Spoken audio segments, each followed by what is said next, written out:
New York City, May 1935.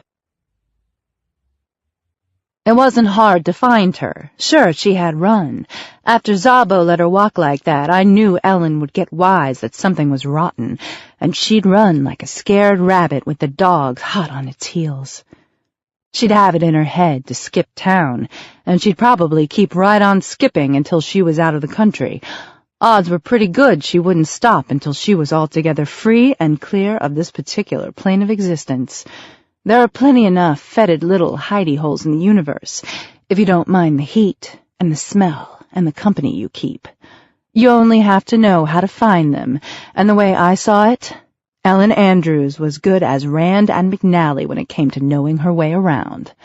But first, she'd go back to that apartment of hers, the whole 11th floor of the Coliseum, with its bleak westward view of the Hudson River and the New Jersey Palisades. I figured there would be those 2 or 3 little things she couldn't leave the city without, even if it meant risking her skin to collect them.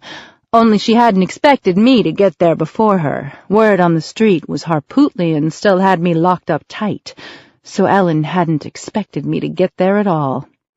From the hall came the buzz of the elevator. Then I heard her key in the lock, the front door, and her footsteps as she hurried through the foyer in the dining room.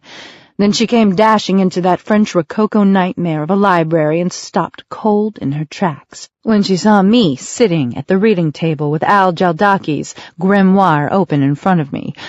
For a second she didn't say anything. She just stood there, staring at me. Then she managed a forced sort of laugh and said, "I knew they'd send someone, Nat. I just didn't think it'd be you. After that jip you pulled with the dingus, they didn't really leave me much choice," I told her, which was the truth, or all the truth I felt like sharing. "You shouldn't have come back here. It's the first place anyone would think to check." Ellen sat down in the armchair by the door. She looked beat, like whatever comes after exhausted, and I could tell Szabo's gun cells had made sure all the fight was gone before they'd turned her loose. They weren't taking any chances, and we were just going through the motions now, me and her. All our lines had been written. "You played me for a sucker," I said, and picked up the pistol that had been lying beside the grimoire. My hand was shaking, and I tried to steady it by bracing my elbow against the table. "You played me, then you tried to play Harpootlian and Szabo both. Then you got caught. It was a bonehead move all the way around, Ellen." "So, how's it gonna be, Natalie? You gonna shoot me for being stupid?" "No, I'm going to shoot you because it's the only way I can square things with Auntie H, and the only thing that's gonna keep Szabo from going on the warpath, and because you played me." "In my shoes, you'd have done the same thing," she said, and the way she said it, I could tell she believed what she was saying.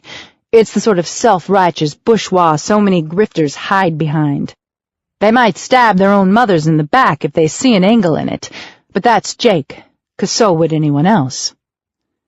"Is that really all you have to say for yourself?"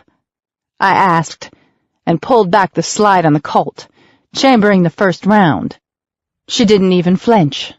But wait, I'm getting ahead of myself. Maybe I ought to begin near the beginning. As it happens, I didn't go and name the place Yellow Dragon Books. It came with that moniker, and I just never saw any reason to change it. I'd only have had to pay for a new sign. Late in 28, right after Arnie the Brain Rothstein was shot to death during a poker game at the Park Central Hotel, I accidentally found myself on the sunny side of the proprietress of one of Manhattan's more infernal brothels. I say accidentally because I hadn't even heard of Madame Yexabet Harpootlian when I began trying to dig up a buyer for an antique manuscript, a collection of necromantic erotica purportedly written by John Dee and Edward Kelly sometime in the 16th century. Turns out Harpootlian had been looking to get her mitts on it for decades. Now, just how I came into possession of said manuscript, that's another story entirely. One for some other time and place, one that, with luck, I'll never get around to putting down on paper. Let's just say a couple of years earlier I'd been living in Paris. Truthfully, I'd been doing my best in a sloppy, irresolute way to die in Paris. I was holed up at a flea-bag Montmartre boarding house, busy squandering the last of a dwindling inheritance. I had in mind how maybe I could drown myself in cheap wine, bad poetry, Pernod, and prostitutes before the money ran out. But somewhere along the way, I lost my nerve, failed at my slow suicide, and bought a ticket back to the States. And the manuscript in question was one of the many strange and unsavory things I brought back with me. I'd always had a nose for the macabre, and had dabbled on and off in the black arts since college. At Radcliffe, I'd fallen in with a circle of lesbitarians who fancied themselves witches. Mostly, I was in it for the sex. But I'm digressing. A friend of a friend heard I was busted, down and out, and peddling a bunch of old books, schlepping them about Manhattan in search of a buyer. This same friend, he knew one of Harpootlian's clients, one of her human clients, which was a pretty exclusive set. Not that I knew that at the time. This friend of mine, he was the client's lover, and said client brokered the sale for Harpootlian, for a fat 10% finder's fee, of course. I promptly sold the D and Kelly manuscript to this supposedly notorious madam who, near as I could tell, no one much had ever heard of. She paid me what I asked. No questions, no haggling, never mind, it was a fairly exorbitant sum. And on top of that, Harpootlian was so impressed I'd gotten a hold of the damn thing, she staked me to the bookshop on Bowery, there in the shadows of the 3rd Avenue L, just a little ways south of Delancey Street. Only one catch. She had first dibs on everything I ferreted out, and sometimes I'd be asked to make deliveries. I should like to note that way back then, during the long-lost November of 1928, I had no idea whatsoever that her sobriquet, the demon madam of the Lower East Side, was anything more than colorful hyperbole. Anyway, jump ahead to a rainy May afternoon, more than 6 years later, and that's when I first laid eyes on Ellen Andrews. Well, that's what she called herself, though later on I'd find out she'd borrowed the name from Claudette Colbert's character in It Happened One Night.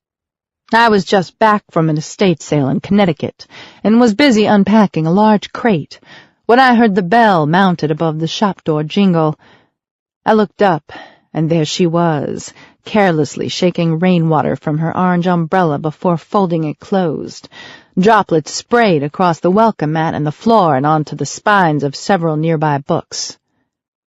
"Hey, be careful," I said, "unless you intend to pay for those." I jabbed a thumb at the book she'd spattered. She promptly stopped shaking the umbrella and dropped it into the stand beside the door. That umbrella stand has always been one of my favorite things about the Yellow Dragon. It's made from the taxidermied foot of a hippopotamus and accommodates at least a dozen umbrellas, although I don't think I've ever seen half that many people in the shop at one time. "Are you Natalie Beaumont?" she asked, looking down at her wet shoes. Her overcoat was dripping, and a small puddle was forming about her feet. "Usually." "Usually?" she repeated. "How about right now?" "Depends whether or not I owe you money," I replied, and removed a battered copy of Blavatsky's Isis Unveiled from the crate. "Also depends whether you happen to be employed by someone I owe money." "I see," she said, as if that settled the matter, then proceeded to examine the complete 12-volume set of The Golden Bough, occupying a top shelf not far from the door. "Awful funny sort of neighborhood for a bookstore, if you ask me." "You don't think bums and winos read?" "You ask me. People down here," she said. "They panhandle a few cents. I don't imagine they spend it on books." "I don't recall asking for your opinion," I told her.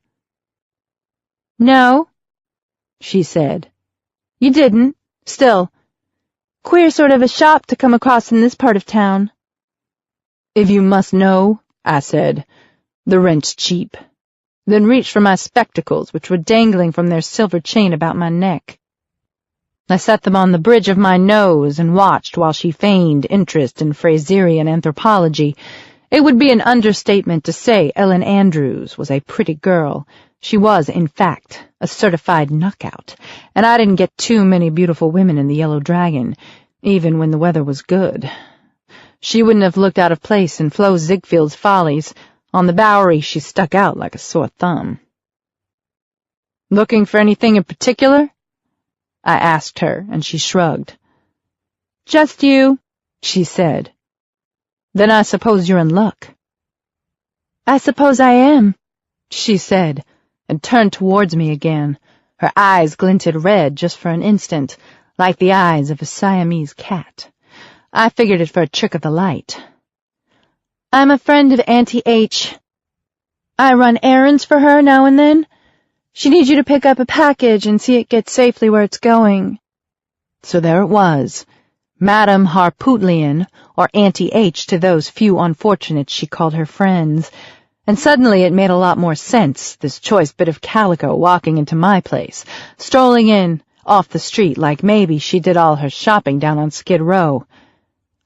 I'd have to finish unpacking the crate later. I stood up and dusted my hands off on the seat of my slacks. "Sorry about the confusion," I said, even if I wasn't actually sorry, even if I was actually kind of pissed the girl hadn't told me who she was right up front. When Aunt H wants something done, she doesn't usually bother sending her orders around in such an attractive envelope. The girl laughed and said, "Yeah, Auntie H warned me about you, Miss Beaumont." "Did she now? How so?" "You know, your predilections. How you not like other women." "I'd say that depends on which other women we're discussing, don't you think?" "Most other women," she said, glancing over her shoulder at the rain pelting the shop windows. It sounded like frying meat out there, the sizzle of the rain against asphalt and concrete and the roofs of passing automobiles. "And what about you?" I asked her. "Are you like most other women?" She looked away from the window, looking back at me, and she smiled what must have been the faintest smile possible. "Are you always this charming?" "Not that I'm aware of," I said. Then again, I never took a poll. "The job. It's nothing particularly complicated," she said, changing the subject. "There's a Chinese apothecary not too far from here." "That doesn't exactly narrow it down," I said, and lit a cigarette. 65 Mott Street? The joint's run by an elderly Cantonese fellow named Fong." "Yeah, I know Jimmy Fong."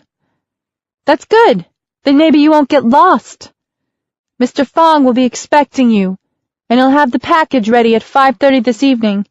He's already been paid in full, so all you have to do is be there to receive it, right? And Miss Beaumont, please try to be on time. Auntie H said you have a problem with punctuality." "You believe everything you hear?"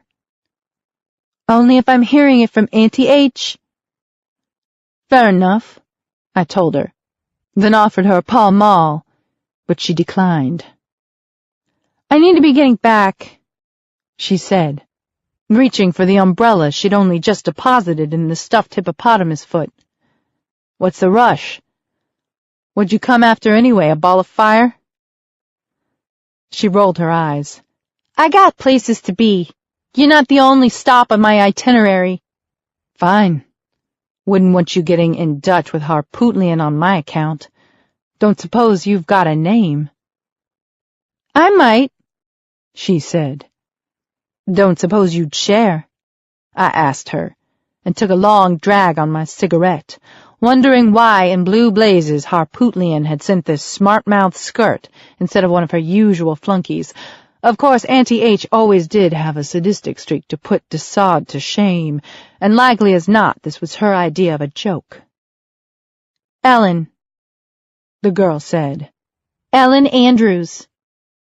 "So, Ellen Andrews, how is it we've never met? I mean, I've been making deliveries for your boss lady now going on 7 years, and if I'd seen you, I'd remember. You're not the sort I forget." "You got the moxie, don't you?" "I'm just good with faces, is all." She chewed at a thumbnail, as if considering carefully what she should or shouldn't divulge. Then she said, "I'm from out of town mostly, just passing through and thought I'd lend a hand. That's why you've never seen me before, Miss Beaumont. Now I'll let you get back to work. And remember, don't be late." "I heard you the first time, sister."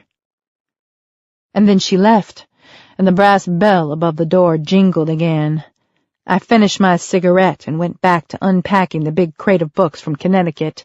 If I hurried, I could finish the job before heading for Chinatown. She was right, of course. I did have a well-deserved reputation for not being on time, but I knew that Auntie H was of the opinion that my acumen in antiquarian and occult matters more than compensated for my not infrequent tardiness. I've never much cared for personal mottos, but maybe if I had one it would be, "You want it on time," or "You want it done right." Still, I honestly tried to be on time for the meeting with Fong, and still, through no fault of my own, I was more than 20 minutes late. I was lucky enough to find a cab despite the rain, but then got stuck behind some sort of brouhaha after turning onto Canal, so there you go.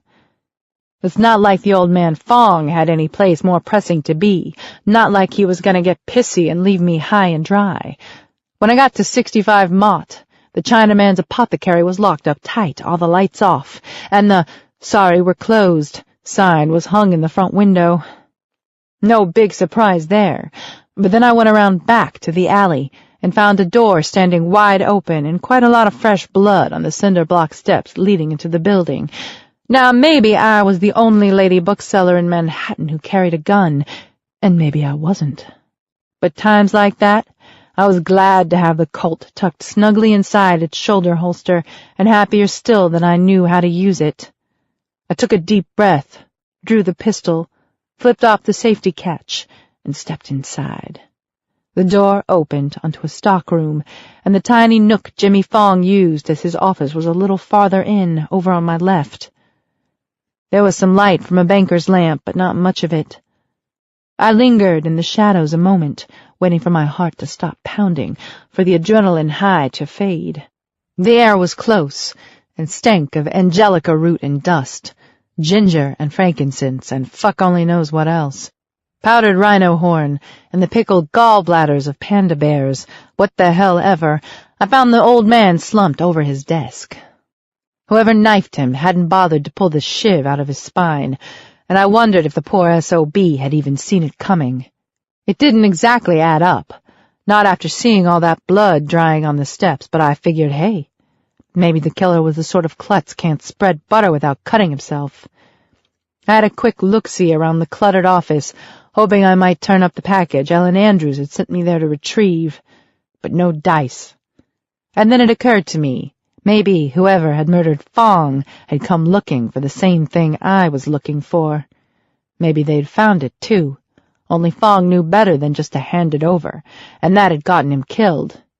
Anyway, nobody was paying me to play Junior Seamus, hence the hows, whys, and wherefores of the Chinaman's death were not my problem. My problem would be showing up at Harpootlian's cat house empty-handed. I returned the gun to its holster, then started rifling through everything in sight.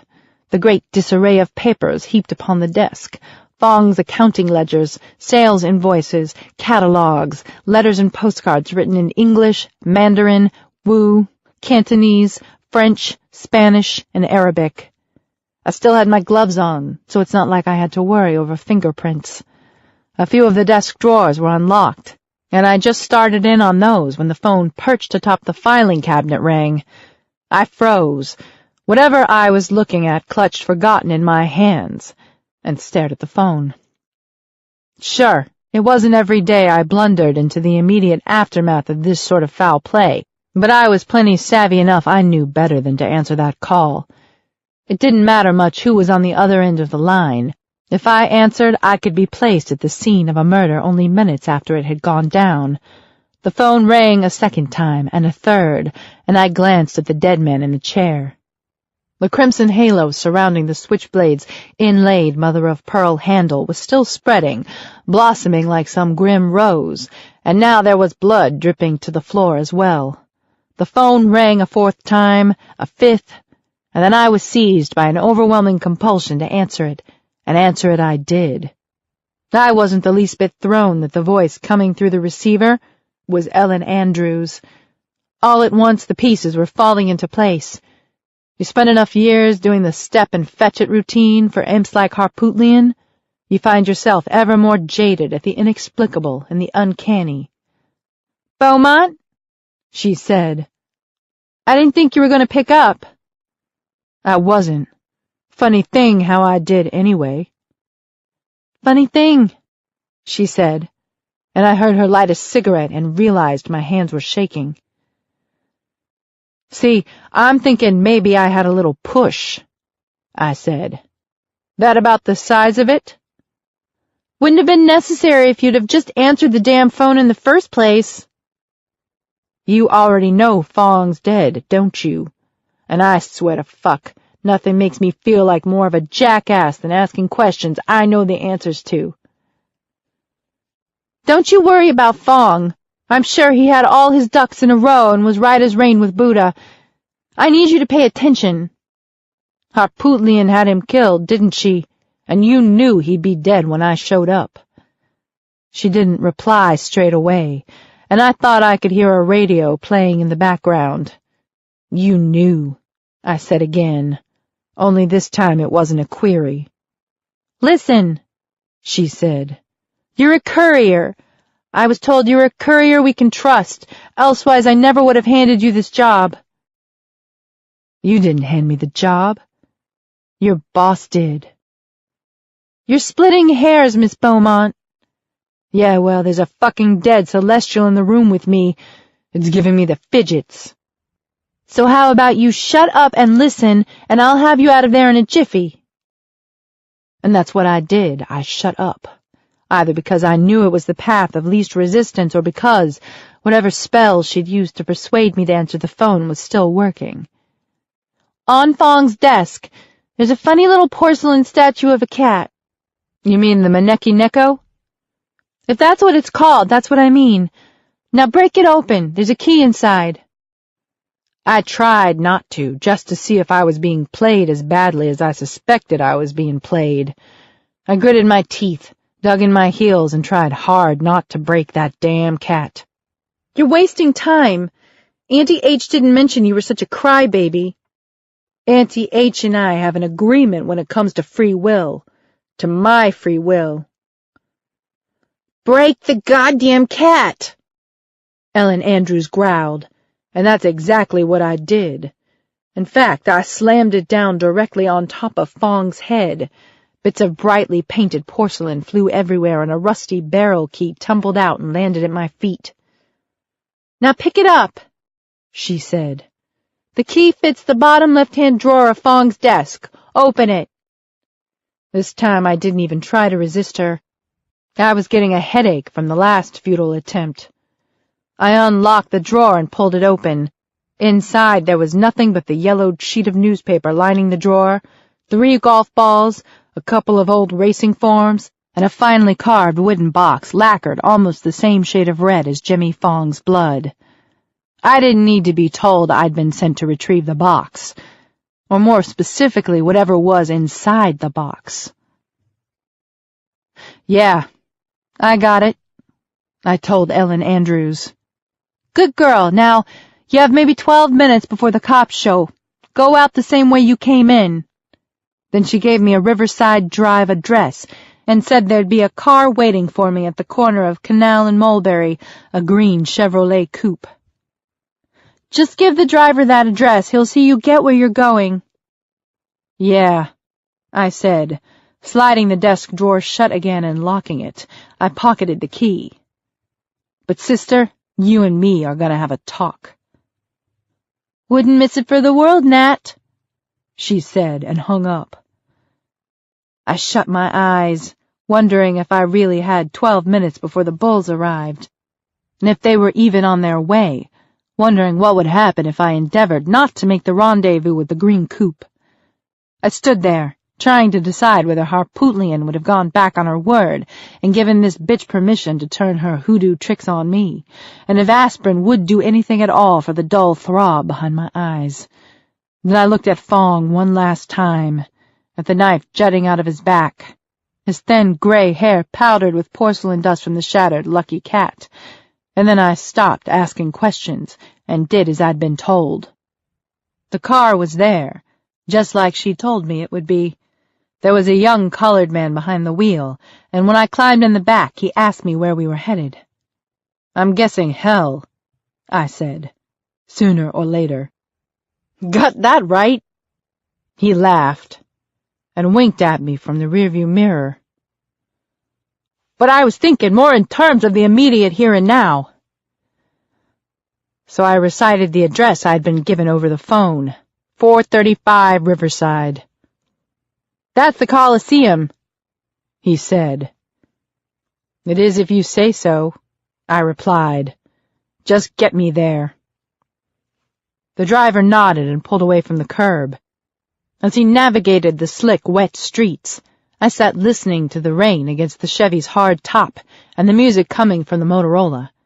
In particular, I can remember hearing the Dorsey brothers chasing shadows. I suppose you'd call that a harbinger if you go in for that sort of thing. Me, I do my best not to. In this business, you start jumping at everything that might be an omen or a portent. You end up doing nothing else.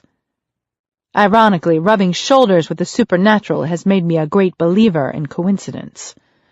Anyway, the driver drove, the radio played, and I sat staring at the red lacquered box I'd stolen from a dead man's locked desk drawer. I thought it might be mahogany, but it was impossible to be sure, what with all that cinnabar-tinted varnish. I knew enough about Chinese mythology that I recognized the strange creature carved into the top, a Caitlín, a stout, antlered beast with cloven hooves, the scales of a dragon, and a long leonine tail. Much of its body was wreathed in flame, and its gaping jaws revealed teeth like daggers. For the Chinese, the Caitlín is a harbinger of good fortune, though it certainly hadn't worked out that way for Jimmy Fong. The box was heavier than it looked, most likely because of whatever was stashed inside. There was no latch, and as I examined it more closely, I realized there was no sign whatsoever of hinges, or even a seam to indicate it actually had a lid. "Unless I got it backwards," the driver said. "Miss Andrews didn't say nothing about trying to open that box now, did she?" I looked up, startled, feeling like the proverbial kid caught with their hand in the cookie jar. He glanced at me in the mirror, then his eyes drifted back to the road. "She didn't say one way or the other," I told him. "Then how about we err on the side of caution?" "So you didn't know where you're taking me, but you know I shouldn't open this box? How's that work?" "Ain't the world just full of mysteries?" he said.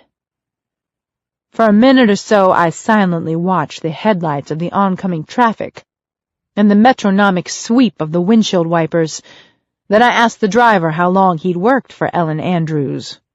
"Not very," he said. "Never laid eyes on the lady before this afternoon. Why you want to know?" "No particular reason," I said, looking back down at the box and at the Caitlín etched in the wood. I decided I was better off not asking any more questions, better off getting this over and done with, and never mind what did and didn't quite add up. Just trying to make conversation, that all. Which got him talking about the Chicago stockyards in Cleveland, and how it was he'd eventually wound up in New York City. He never told me his name, and I didn't ask. The trip uptown seemed to take forever, and the longer I sat with that box in my lap, the heavier it felt. I finally moved it, putting it down on the seat beside me. By the time we reached our destination, the rain had stopped, and the setting sun was showing through the clouds, glittering off the dripping trees in Riverside Park and the waters of the wide gray Hudson. He pulled over, and I reached for my wallet. "No, ma'am," he said, shaking his head. "Miss Andrews, she's already seen to your fare." "Then I hope you won't mind if I see to your tip," I said. and I gave him $5. He thanked me, and I took the wooden box and stepped out onto the wet sidewalk. "She's up on the 11th, he told me, nodding towards the apartments. Then he drove off, and I turned to face the imposing brick and limestone facade of the building the driver had called the Coliseum. I rarely find myself any farther north than the Upper West Side, so this was pretty much terra incognita for me. The doorman gave me directions, after giving me and Fong's box the hairy eyeball, and I quickly made my way to the elevators, hurrying through that ritzy marble sepulchre passing itself off as a lobby. When the operator asked which floor I needed, I told him the 11th, and he shook his head and muttered something under his breath. I almost asked him to speak up, but thought better of it. Didn't I already have plenty enough on my mind without entertaining the opinions of elevator boys? Sure I did. I had a murdered Chinaman, a mysterious box, and this pushy little sorceress calling herself Ellen Andrews. I also had an especially disagreeable feeling about this job, and the sooner it was settled, the better. I kept my eyes on the brass needle as it haltingly swung from left to right, counting off the floors, and when the doors parted, she was there, waiting for me. She slipped the boy a sawbuck, and he stuffed it into his jacket pocket and left us alone. "So nice to see you again, Nat," she said, but she was looking at the lacquered box, not me. "Would you like to come in and have a drink? Auntie H says you have a weakness for rye whiskey." Well, she's right about that, but just now I'd be more fond of an explanation. "How odd," she said, glancing up at me, still smiling. "Auntie H said one thing she liked about you was how you didn't ask a lot of questions, said you were real good at minding your own business." "Sometimes I make exceptions." "Let me get you that drink," she said, and I followed her the short distance from the elevator to the door of her apartment. Turns out she had the whole floor to herself, each level of the Coliseum being a single apartment. Pretty ritzy accommodations, I thought, for someone who was mostly from out of town. But then I've spent the last few years living in that one-bedroom cracker box above the Yellow Dragon, hot and cold running cockroaches and so forth. She locked the door behind us, then led me through the foyer to a parlor. The whole place was done up gaudy period French, Louis XV and the like, all floral brocade and orientalia. The walls were decorated with damask hangings, mostly of ample-bosomed women reclining in pastoral scenes, dogs and sheep and what have you lying at their feet. Ellen told me to have a seat, so I parked myself on a recamier near a window. "Harpootlian spring for this place?" I asked. "No," she replied. "It belonged to my mother." "So you come from money?" "Did I mention how you ask an awful lot of questions?" "You might have," I said, and she inquired as to whether I liked my whiskey neat or on the rocks. I told her neat and set the red box down on the sofa next to me. "If you're not too thirsty, would you mind if I take a peek at that first?" she said, pointing at the box. "Be my guest," I said, and Ellen smiled again. She picked up the red lacquered box and sat next to me. She cradled it in her lap, and there was this goofy expression on her face, a mix of awe, dread, and eager expectation. "Must be something extra damn special," I said, and she laughed. It was a nervous kind of a laugh. I've already mentioned how I couldn't discern any evidence the box had a lid, and I suppose there was some secret to getting it open, a gentle squeeze or nudge in just the right spot. Turns out, all it needed was someone to say the magic words. "Pain had no sting, and pleasure's wreath no flower," she said, speaking slowly and all but whispering the words. There was a sharp click, and the top of the box suddenly slid back with enough force that it tumbled over her knees and fell to the carpet. "Keats," I said. "Keats," she echoed, but added nothing more. She was too busy gazing at what lay inside the box, nestled in a bed of velvet the color of poppies. She started to touch it, then hesitated, her fingertips hovering an inch or so above the object. "You're fucking kidding me," I said, once I saw what was inside.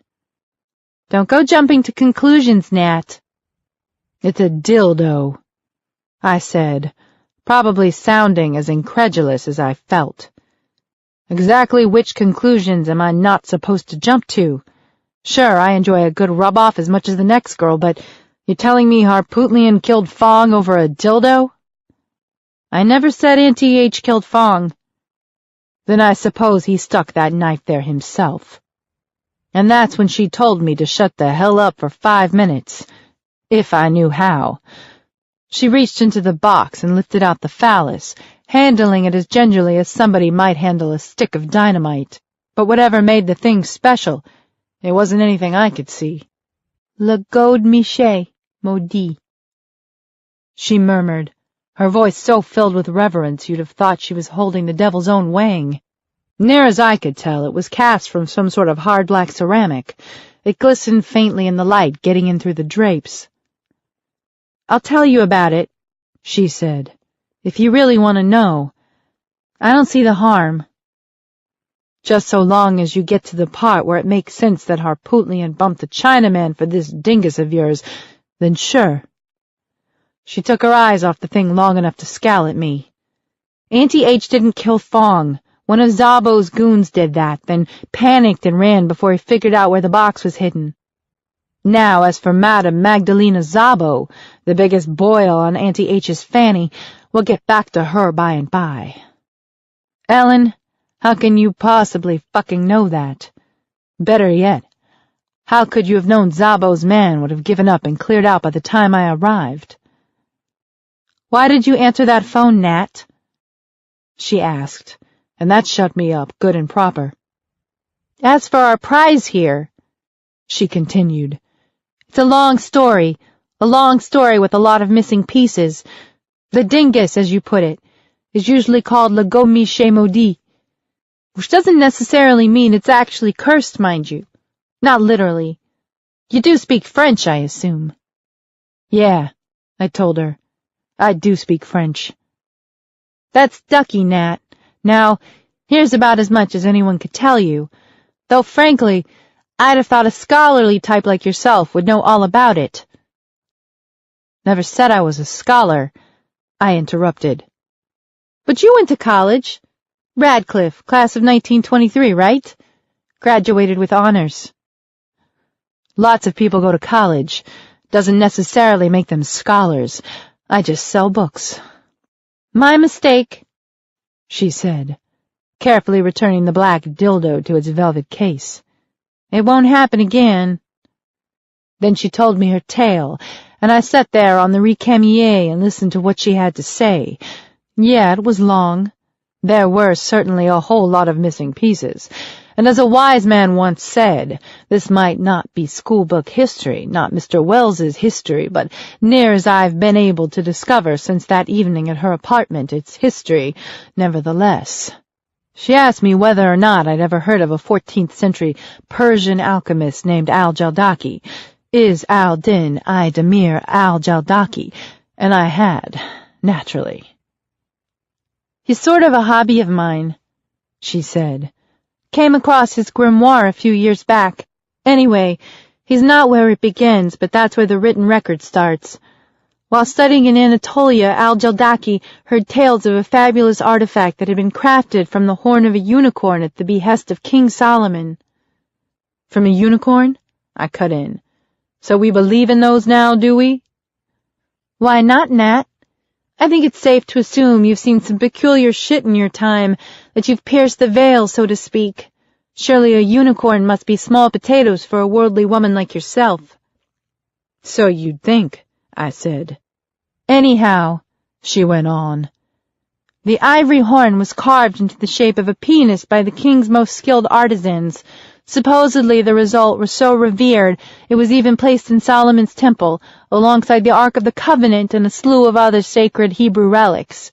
Records al-Jaldaki found in a mosque in the Taurus Mountains indicated that the horn had been removed from Solomon's temple when it was sacked in 587 BC by the Babylonians, and that eventually it had gone to Medina, but it was taken from Medina during or shortly after the siege of 627, when the Meccans invaded. It's at this point that the horn is believed to have been given its ebony coating of porcelain enamel, possibly in an attempt to disguise it. Or, I said, because someone in Medina preferred swarthy cock. You mind if I smoke? I asked her, and she shook her head and pointed at an ashtray. A Medinan rabbi of the Banu Nadir tribe was encrusted with the horn's safety. He escaped, making his way west across the desert to Yanbu al-Bar, then north along the Al-Hejaz all the way to Jerusalem. But 2 years later, when the Sassanid army lost control of the city to the Byzantine Emperor Heraclius, the horn was taken to a monastery in Malta, where it remained for centuries. It's quite a saga for a dildo, but you still haven't answered my question. What makes it so special? What the hell's it do? Maybe you've heard enough, she said, and this whole time she hadn't taken her eyes off the thing in the box. Yeah, and maybe I haven't, I told her, tapping ash from my Pall Mall into the ashtray. So, al-Jaldaki goes to Malta and finds the big black dingus. She scowled again. No, it was more than a scowl. She glowered, and she looked away from the box just long enough to glower at me. Yes, Ellen Andrews said. At least that's what he wrote. Al-Jaldaki found it buried in the ruins of a monastery in Malta, and then carried the horn with him to Cairo. It seems to have been in his possession until his death in 1342. After that it disappeared, and there's no word of it again until 1891. I did the math in my head. 549 years, I said. So it must have gone to a good home, must have lucked out and found itself a long-lived and appreciative keeper. The Freemasons might have had it, she went on, ignoring or oblivious of my sarcasm. Maybe the Vatican. Doesn't make much difference. Okay, so, what happened in 1891? A party in Paris, in an old house not far from the Cimetière du Montparnasse. Not so much a party, really, as an out-and-out orgy, the way the story goes. This was back before Montparnasse became so fashionable with painters and poets and expatriate Americans. Verlaine was there, though. At the orgy, I mean. It's not clear what happened precisely, but 3 women died, and afterwards there were rumors of black magic and ritual sacrifice, and tales surfaced of a cult that worshipped some sort of demonic objet art that had made its way to France from Egypt. There was an official investigation, naturally, but someone saw to it that La Préfecture de Police came up with zilch. Naturally, I said. I glanced at the window. It was getting dark, and I wondered if my ride back to the Bowery had been arranged. So, where's Black Beauty here been the past 44 years? Ellen leaned forward, reaching for the lid to the red lacquered box. When she set it back in place, covering that brazen scrap of antiquity, I heard the click again as the lid melded seamlessly with the rest of the box. Now there was only the etching of the Caitlín, and I remembered that the beast has sometimes been referred to as the Chinese unicorn. It seemed odd I'd not thought of that before. I think we've probably had enough of a history lesson for now, she said, and I didn't disagree. Truth be told, the whole subject was beginning to bore me. It hardly mattered whether or not I believed in unicorns or enchanted dildos. I'd done my job, so there'd be no complaints from Harpootlian. I admit I felt kind of shitty about poor old Fong, who wasn't such a bad sort. But when you're an errand girl for the wicked folk, that shit comes with the territory. People get killed. And worse. It's getting late, I said, crushing out my cigarette in the ashtray. I should dangle. Wait. Please. I promised you a drink, Nat. Don't want you telling Auntie H I was a bad hostess now, do I? And Ellen Andrews stood up, the red box tucked snugly beneath her left arm. No worries, kiddo, I assured her. If she ever asked, which I doubt, I'll say you are a regular Emily Post." "I insist," she replied. "I really truly do." And before I could say another word, she turned and rushed out of the parlor, leaving me alone with all that furniture and the buxom giantesses watching me from the walls. I wondered if there were any servants or a live-in beau, or if possibly she had the place all to herself, that huge apartment overlooking the river. I pushed the drapes aside and stared out at twilight gathering in the park across the street. Then she was back, minus the red box, with a silver serving tray, 2 glasses, and a virgin bottle of Sazerac rye. "Maybe just one," I said, and she smiled. I went back to watching Riverside Park while she poured the whiskey. No harm in a shot or two. It's not like I had some place to be, and there were still a couple of unanswered questions bugging me, such as why Harpootlian had broken her promise, the one that was supposed to prevent her underlings from practicing their hocus-pocus on me, that is, assuming Ellen Andrews had even bothered to ask permission. Regardless, she didn't need magic or a spell book for her next dirty trick. The Mickey Finn she slipped me did the job just fine. So, I came to, 4, perhaps 5 hours later, sometime before midnight. By then, as I'd soon learn, the shit had already hit the fan. I woke up sick as a dog and my head pounding like there was an ape with a kettle drum loose inside my skull. I opened my eyes, but it wasn't Ellen Andrews' Baroque clutter and chintz that greeted me, and I immediately shut them again. I smelled the hookahs and the smoldering bucor, the opium smoke and sandarac, and somewhere underneath it all, that pervasive brimstone stink that no amount of incense can mask. Besides, I'd seen the spiny, ginger-haired thing crouching not far from me, the eunuch, and I knew I was somewhere in the rat's maze labyrinth of Harpootlian's bordello. I started to sit up, but then my stomach lurched, and I thought better of it. At least there were soft cushions beneath me, and the silk was cool against my feverish skin. "You know where you are?" the eunuch asked. It had a woman's voice and a hint of a Russian accent, but I was pretty sure both were only affectations. First rule of demon brothels, check your preconceptions of male and female at the door. Second rule, appearances are fucking meant to be deceiving. "Sure," I moaned, and tried not to think about vomiting. "I might have a notion or 3. "Good. Then you lie still and take it easy, Miss Beaumont. We've got a few questions need answering."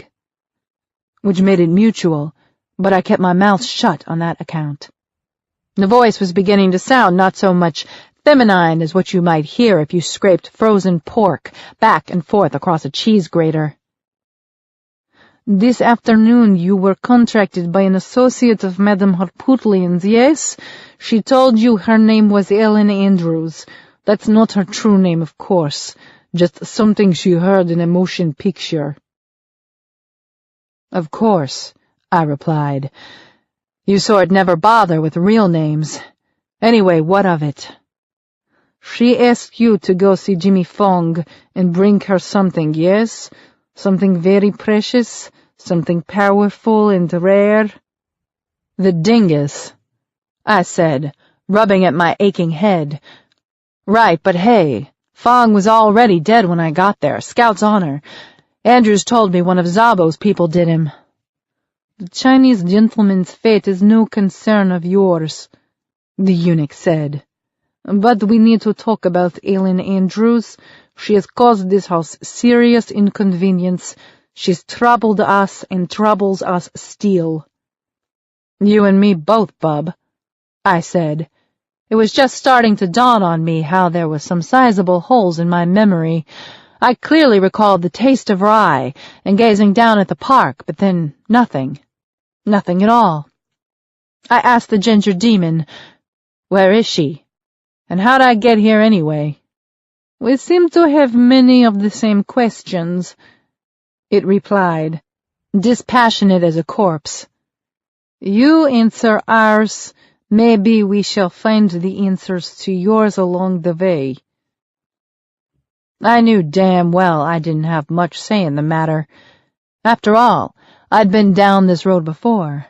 When Auntie H wants answers, she doesn't usually bother with asking.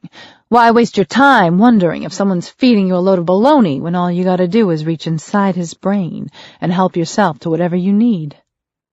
Fine, I said, trying not to tense up, because tensing up only ever makes it worse. How about let's cut the chit-chat and get this over with? Very well, but you should know, it said, Madame regrets the necessity of this imposition. And then there were the usual wet, squelching noises as the relevant appendages unfurled and slithered across the floor towards me. Sure, no problem. Ain't no secret Madame's got a heart of gold. And maybe I shouldn't have smarted off like that, because when the stingers hit me, they hit hard. Harder than I knew was necessary to make the connection. I might have screamed. I know I pissed myself. And then it was inside me, prowling about, roughly picking its way through my conscious and unconscious mind, through my soul, if that word suits you better. All the heady sounds and smells of the brothel faded away, along with my physical discomfort. For a while I drifted nowhere, and no when in particular, and then I stopped drifting. Ellen asked me, "You ever think you've had enough? Of the life, I mean? Don't you sometimes contemplate just up and blowing town, not even stopping long enough to look back? Doesn't that ever cross your mind, Nat?" I sipped my whiskey and watched her, undressing her with my eyes, and not especially ashamed of myself for doing so. "Not too often," I said. "I've had it worse. The skig's not perfect, but I usually get a fair shake." "Yeah, usually," she said, her words hardly more than a sigh. "Just now and then I feel like I'm missing out." I laughed, and she glared at me. "You'd cut a swell figure in a breadline," I said, and took another swallow of the rye. "I hate when people laugh at me." "Then don't say funny things," I told her. And that's when she turned and took my glass. I thought she was about to tell me to get lost, and don't let the door hit me in the ass on the way out.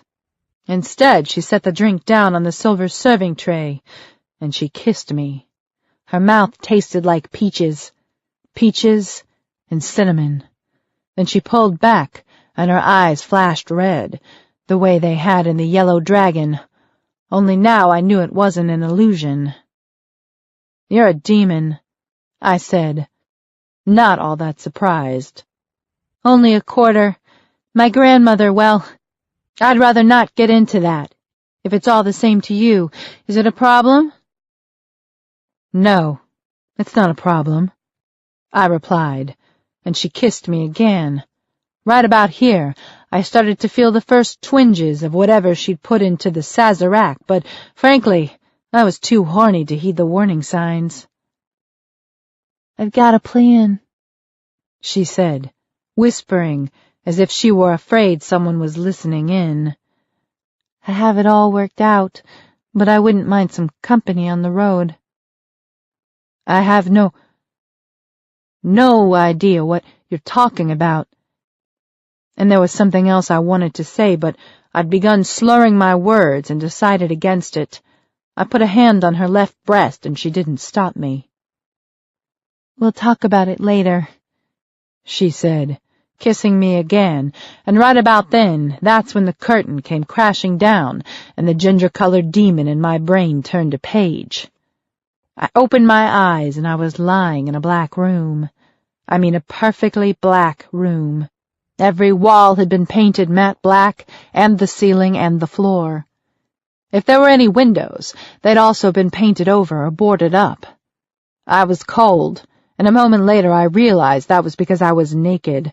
I was naked and lying at the center of a wide white pentagram that had been chalked onto that black floor. A white pentagram held within a white circle. There was a single white candle burning at each of the 5 points. I looked up, and Ellen Andrews was standing above me. Like me, she was naked, except she was wearing that dingus from the lacquered box, fitted into a leather harness strapped about her hips. The phallus drooped obscenely and glimmered in the candlelight. There were dozens of runic and Enochian symbols painted on her skin in blood and shit and charcoal. Most of them I recognized. At her feet there was a small iron cauldron and a black-handled dagger and something dead. It might have been a rabbit or a small dog, I couldn't be sure which, because she'd skinned it. Ellen looked down and saw me looking up at her. She frowned and tilted her head to one side. For just a second there was something undeniably predatory in that expression, something murderous, all spite and not a jot of mercy. For that second I was face to face with the 1/4 of her bloodline that changed all the rules, the ancestor she hadn't wanted to talk about. But then that second passed, and she whispered softly, "I have a plan, Natalie Beaumont." "What are you doing?" I asked her. But my mouth was so dry and numb, my throat so parched, it felt like I took forever to cajole my tongue into shaping those 4 simple words. "No one will know," she said. "I promise. Not Harputlian, not Zabo, not anyone. I've been over this 1,000 times, worked all the angles." And she went down on one knee then, leaning over me. "But you're supposed to be asleep, Nat." "Ellen, you don't cross Harputlian," I croaked. "Trust me," she said. In that place, the 2 of us adrift on an island of light in an endless sea of blackness, she was the most beautiful woman I'd ever seen. Her hair was down now, and I reached up, brushing it back from her face. When my fingers moved across her scalp, I found 2 stubby horns, but it wasn't anything a girl couldn't hide with the right hairdo and a hat. "Ellen, what are you doing?" "I'm about to give you a gift, Nat. The most exquisite gift in all creation. A gift that even the angels might covet. You wanted to know what the unicorn does. Well, I'm not going to tell you. I'm going to show you." She put a hand between my legs and found I was already wet. I licked my chapped lips, fumbling for words that wouldn't come. Maybe I didn't know what she was getting at, this gift. But I had a feeling I didn't want any part of it, no matter how exquisite it might be. I knew these things, clear as day, but I was lost in the beauty of her, and whatever protest I might have uttered, they were about as sincere as old Brer Rabbit begging Brer Fox not to throw him into that briar patch. I could say I was bewitched, but it would be a lie. She mounted me then, and I didn't argue. "What happens now?" I asked. "Now I fuck you," she replied. "Then I'm going to talk to my grandmother." And with that the world fell out from beneath me again, and the ginger-skinned eunuch moved along to the next tableau, that next set of memories I couldn't recollect on my own. Stars were tumbling from the skies, not a few stray shooting stars here and there, no, all the stars were falling, one by one at first, and then the sky was raining pitchforks, only it wasn't rain, see? It was light. The whole sorry world was being born, or was dying, and I saw it didn't much matter which. Go back far enough, or far enough forward, the past and future wind up holding hands, cozy as a couple of lovebirds. Ellen had thrown open a doorway, and she'd dragged me along for the ride. I was so cold. I couldn't understand how there could be that much fire in the sky, and me still be freezing my tits off like that. I lay there shivering as the brittle vault of heaven collapsed. I could feel her inside me, I could feel it inside me, and same as I'd been lost in Ellen's beauty, I was being smothered by that ecstasy, and then the eunuch showed me the gift, which I'd forgotten, and which I would immediately forget again. How do you write about something when all that remains of it is the faintest of impressions of glory, when all you can bring to mind is the empty place where a memory ought to be and isn't, and only that conspicuous absence is there to remind you of what cannot ever be recalled? Strain as you might, all that effort hardly adds up to a trip for biscuits. So, how do you write it down? You don't. That's how. You do your damnedest to think about what came next instead, knowing your sanity hangs in the balance. So here's what came after the gift. Since le Godemiché Maudit is a goddamn Indian giver if ever one was born, here's the curse that rides shotgun on the gift, as impossible to obliterate from reminiscence as the other is to awaken. There were falling stars, and that unendurable cold, and then the empty, aching socket to mark the countermanded gift. And then I saw the unicorn. I don't mean the dingus. I mean the living creature, standing in a glade of cedars, bathed in clean sunlight and radiating a light all its own. It didn't look much like what you see in storybooks or those medieval tapestries they got hanging in the cloisters. It also didn't look much like the beast carved into the lid of Fong's wooden box. But I knew what it was, all the same. A naked girl stood before it, and the unicorn kneeled at her feet. She sat down, and it rested its head on her lap. She whispered reassurances I couldn't hear because they were spoken as softly as falling snow. And then she offered the unicorn one of her breasts, and I watched as it suckled. This scene of chastity and absolute peace lasted maybe a minute, maybe two, before the trap was sprung, and the hunters stepped out from the shadows of the cedar boughs. They killed the unicorn with cold iron lances and swords, but first the unicorn killed the virgin who'd betrayed it to its doom. And Harpootlian's ginger eunuch turned another page. A ham-fisted analogy if ever there was one, but it works for me. And we were back in the black room, Ellen and me. Only 2 of the candles were still burning, 2 guttering, half-hearted counterpoints to all that darkness.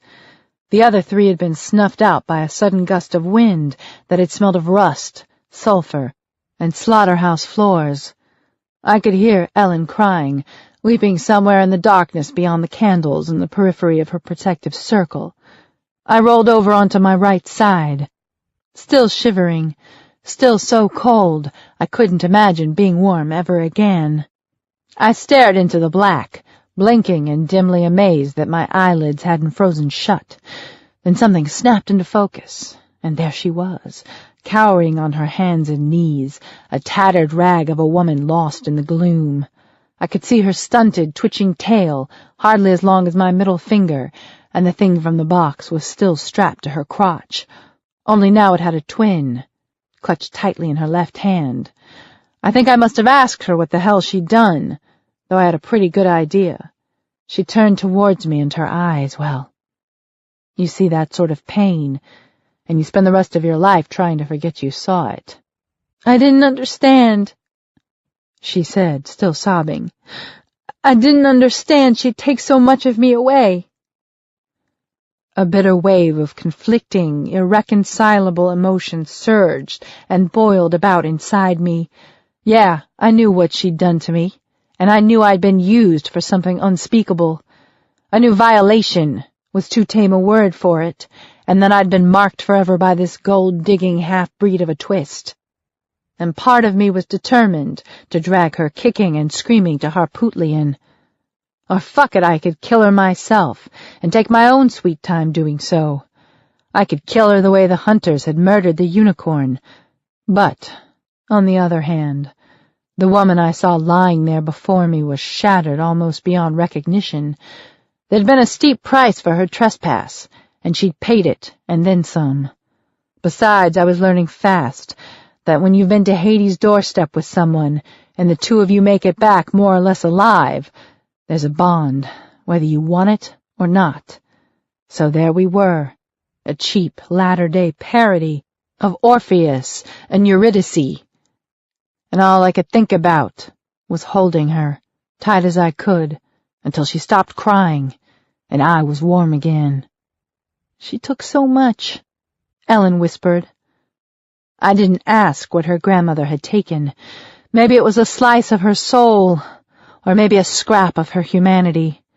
Maybe it was the memory of the happiest day of her life, or the ability to taste her favorite food. It didn't seem to matter. It was gone, and she'd never get it back. I reached for her, too cold and too sick to speak, but sharing her hurt and needing to offer my hollow consolation, stretching out to touch, and the eunuch said, "Madame wishes to speak with you now." And that's when I realized the parade down memory lane was over. I was back at Harpootlian's, and there was a clock somewhere chiming down to 3 a.m., the dead hour. I could feel the nasty welt the stingers had left at the base of my skull and underneath my jaw, and I still hadn't shaken off the hangover from that tainted shot of rye whiskey. But above and underneath, and all about these mundane discomforts, was a far from egregious pang, a portrait of that guileless white beast, cut down, and its blood spurting from gaping wounds. Still, I did manage to get myself upright without puking. Sure, I gagged once or twice, but I didn't puke. I pride myself on that. I sat with my head cradled in my hands, waiting for the room to stop tilting and sliding around like I'd gone for a spin on the Coney Island Wonder Wheel. "Soon you'll feel better, Miss Beaumont." "Says you," I replied. "Anyway, give me half a fucking minute, will you please? Surely your employer isn't going to cast a kitten if you let me get my bearings first. Not after the workover you just gave me, not after—" "I will remind you, her patience is not infinite," the ginger demon said firmly, and then it clicked its long claws together. "Yeah?" I asked. "Well, who the hell's is?" But I'd gotten the message, plain and clear. The gloves were off, and whatever forbearance Auntie H might have granted me in the past, it was spent, and now I was living on the installment plan. I took a deep breath and struggled to my feet. At least the eunuch didn't try to lend a hand. I can't say for certain when Yexibet Harpootlian set up shop in Manhattan, but I have it on good faith that Magdalena Szabo was here first, and anyone who knows her onions knows the two of them have been at each other's throats since the day Auntie H decided to claim a slice of the action for herself. Now, you'd think there'd be plenty enough of the hellion cock-and-tail trade to go around, what with all the netherworlders who call the 5 boroughs their home away from home. And likely as not, you'd be right. Just don't try telling that to Szabo or Auntie H. Sure, they've got their elite stable of girls and boys, and they both have more customers than they know what to do with. Doesn't stop each of them from spending every waking hour looking for a way to banish the other once and for all, or at least find the unholy grail of competitive advantages. Now, by the time the ginger-skinned eunuch led me through the chaos of Auntie H's stately pleasure dome, far below the subways and sewers and tenements of the Lower East Side, I already had a pretty good idea the dingus from Jimmy Fong's shiny box was meant to be Harpootlian's trump card.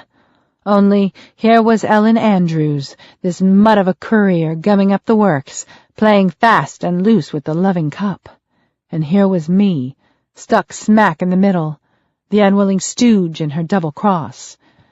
As I followed the eunuch down the winding corridor that ended in Auntie H's grand salon, we passed doorway after doorway, all of them opening onto scenes of inhuman passion and madness, the most odious of perversions and tortures that make short work of merely mortal flesh.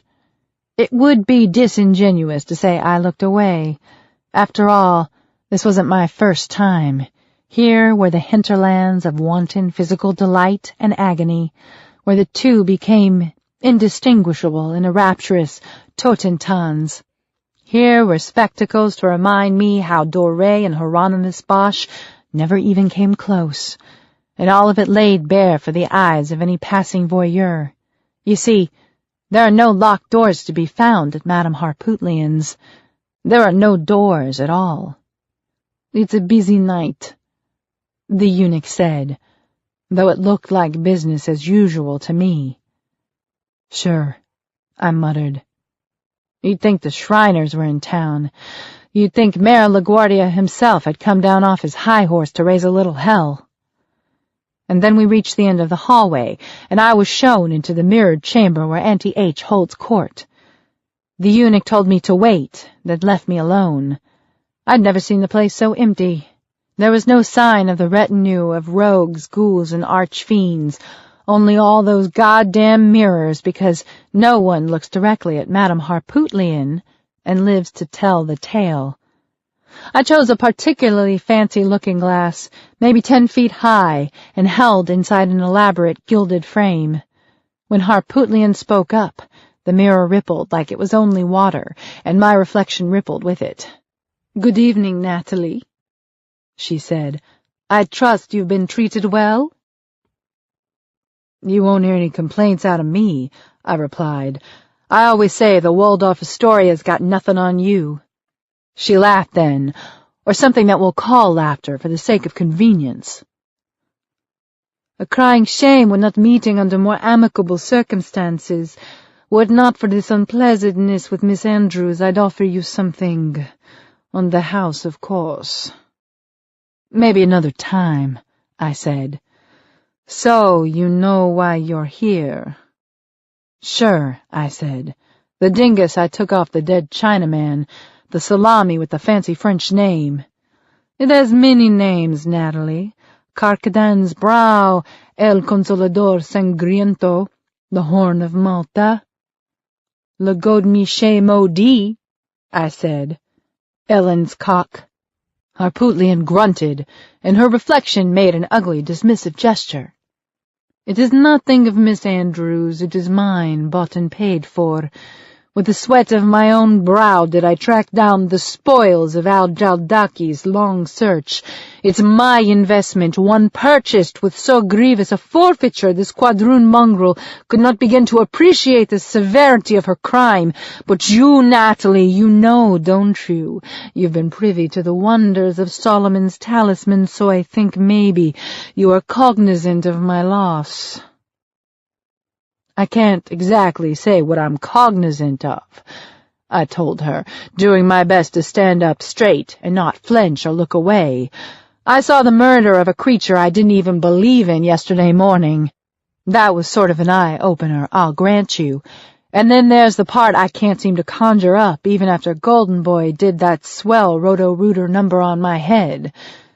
"Yes, well, that's the catch," she said and smiled. There's no shame in saying I looked away then. Even in a mirror, the smile of Yeskibet Harpootlian isn't something you want to see straight on. "Isn't there always a catch?" I asked, and she chuckled. "True, it's a fleeting boon," she purled. "The gift comes, and then it goes, and no one may ever remember it, but always, always they will long for it again, even hobbled by that ignorance." "You've lost me, Auntie," I said, and she grunted again. That's when I told her I wouldn't take it as an insult to my intelligence or expertise if she laid her cards on the table and spelled it out plain and simple, like she was talking to a woman who didn't regularly have tea and crumpets with the damned. She mumbled something to the effect that maybe she gave me too much credit, and I didn't disagree. "Consider," she said, "what it is. A unicorn. It is the incarnation of purity, an avatar of innocence. And here is the power of the talisman, for that state of grace which soon passes from us each and every one is forever locked inside the horn. The horn became the phallus, and in the instant that it brought you, Natalie, to orgasm, you knew again that innocence, the bliss of a child before it suffers corruption."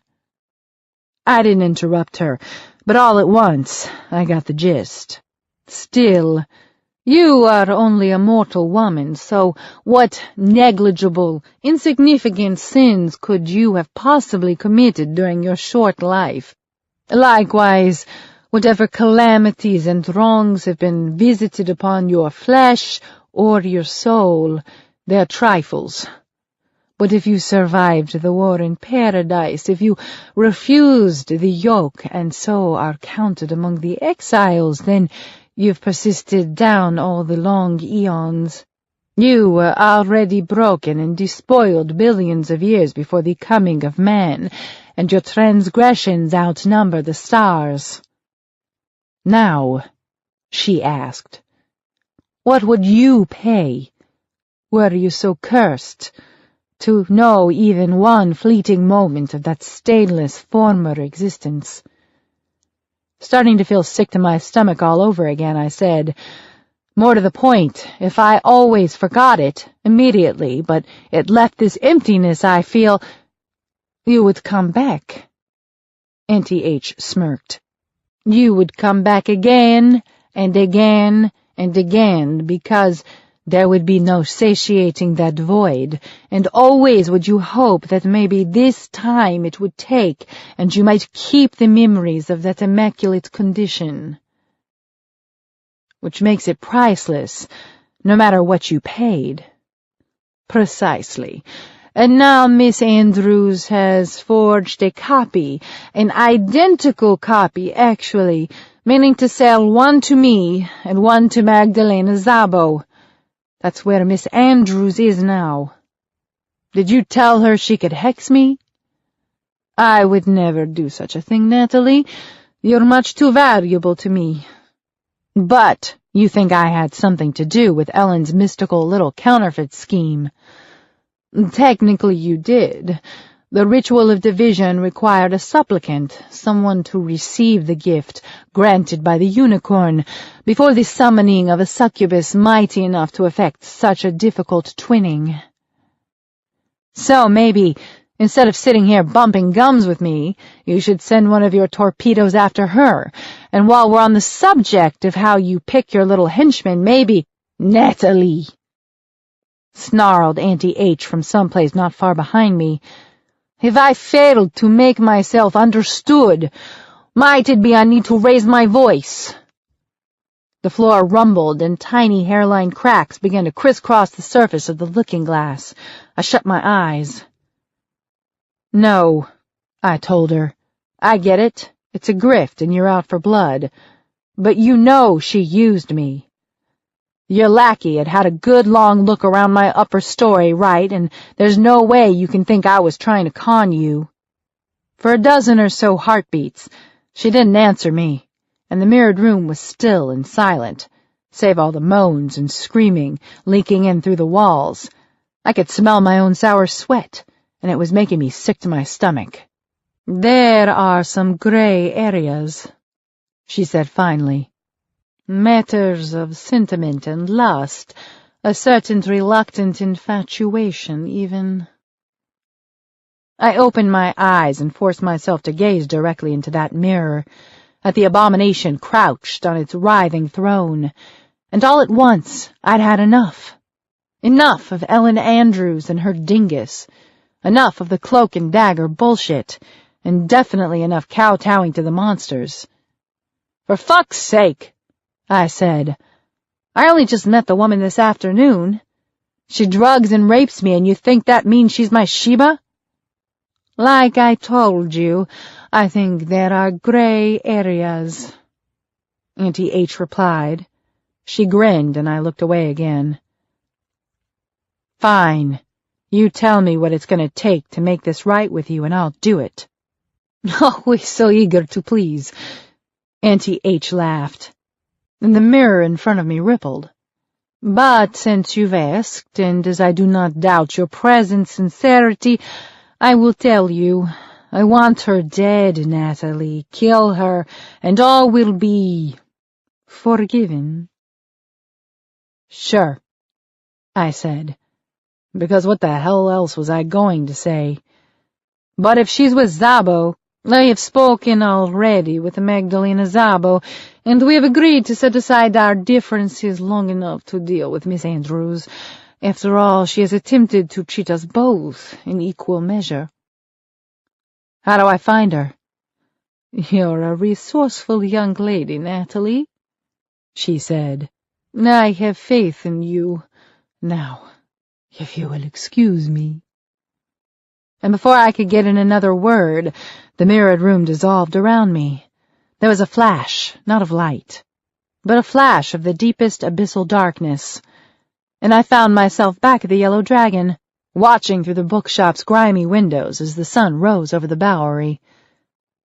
There you go, the dope on just how it is I found myself holding a gun on Ellen Andrews, and just how it is she found herself wondering if I was angry enough, or scared enough, or desperate enough to pull the trigger. And like I said, I chambered around, but she just stood there. She didn't even flinch.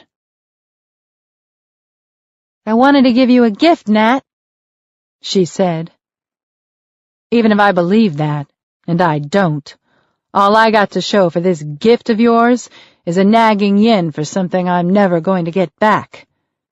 We lose our innocence, it stays lost. That's the way it works.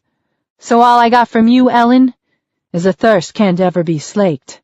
That, and Harpootlian figuring me for a clip artist. She looked hard at the gun, then looked harder at me. "So what? You thought I was going to plead for my life?